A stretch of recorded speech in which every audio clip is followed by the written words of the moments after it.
Vamos a trabajar la canción, el sonido del silencio. Esta canción tiene notas agudas. El re, tercera octava, ¿sí? Es uno, este segundo dedo, el tercer dedo, abierta esta nota y puesto el dedo atrás.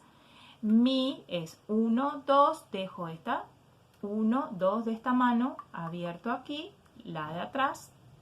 Y fa, 1, 3, 1, ¿sí? Fa natural, con la de atrás y esta abierta. Para abordar las notas agudas tenemos que pensar que el mentón va a ir hacia afuera.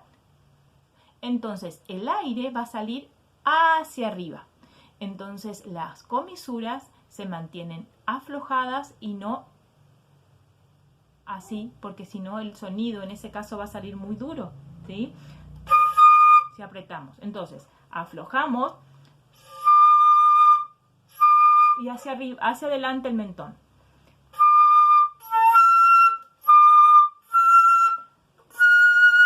¿Sí? Entonces vamos a trabajar esas notas agudas en esta canción.